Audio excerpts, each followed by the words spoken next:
Hi there, welcome back to the show. Now, for the first time in years, many of Australia's dams are at or near capacity thanks to a very rainy past 12 months.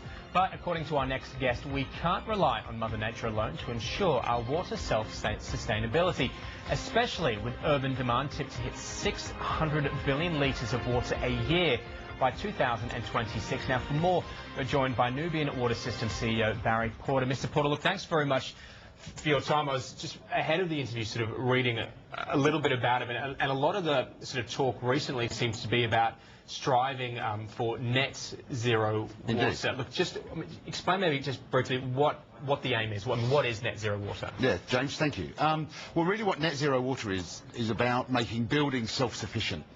Fundamentally, whilst there's been a lot of focus on agricultural or rural water sustainability, everyone's now starting to realise that actually a huge demand is in urban water environments. So whether that's apartment buildings or whether that's office buildings and those famous kind of green star ratings, but also in the mining industry, for argument's sake, where they've recently launched a water accounting framework.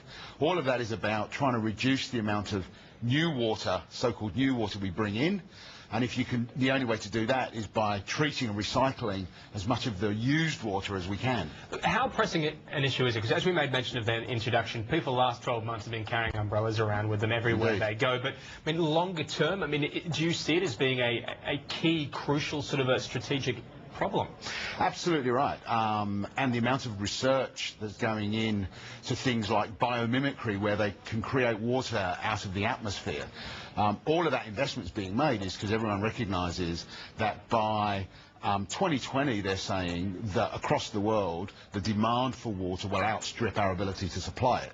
So outside of cycles of rain or drought, and God knows, you know, Australia's the land of droughts and flooding rains, outside of all of that, still, however much rain may be in the dam, you still need to deliver water to, in an urbanised environment, an increasingly intense urbanised environment. So how do you do it? I mean, obviously, a lot of people hear about desalination plants. Yep. Everybody understands the need for them, but no one actually wants them sort of where they live. So I mean, where does Nubian fit in, and what needs to be done, and what is being done? Absolutely right. Well, so you're absolutely right. So desalination is another way of delivering, if you like, new water. Yeah. So whether it comes from a desal plant or whether it comes from a dam, fundamentally that's still one supply of new water. What we're really saying is that if you, at a building level, what we call a building-centric approach, if you understand all of the kind of potential water sources that you have, so out of a tap perhaps, but also water from showers and toilets and air conditioning systems and laundry systems, if you look at that, each one of those has what we call a chemical signature.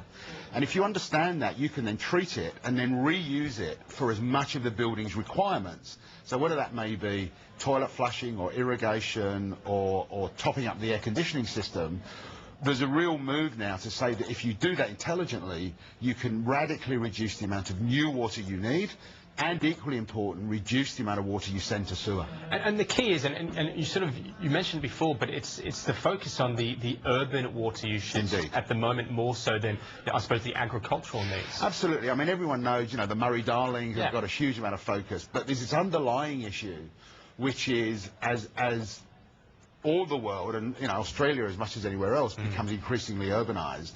You know, there was talk yesterday around bringing again more immigration into New South Wales. That's just a trend that's continuing. I was meeting with Places Victoria, which is part of the Victorian government regeneration effort, and they're talking about infill projects. So whether you're talking about creating, you know, new apartments or office buildings, you know, Barangaroo in Sydney, or whether it's trying to resolve some of the population issues by creating outlying suburbs, all of those have this same issue. You've got increasing number of people living in a defined geographic area, and that's a huge stress on water. And just quickly and finally, so almost out of time, I mean, the costs associated with it, though, I mean, is it how burdensome is it? Well, the factors are you need to look not only at the cost of the system but also the cost of operating the system. But what we find is there's often a return on investment that you can make by looking at the system as part of the building's infrastructure and then really using cost-effective and low-effort maintenance and consumables. Barry Porter, great to have you on this morning. Got to leave it there. Thank you for your interest. Look, that is it for First Business for today. We're back tomorrow. Trading day.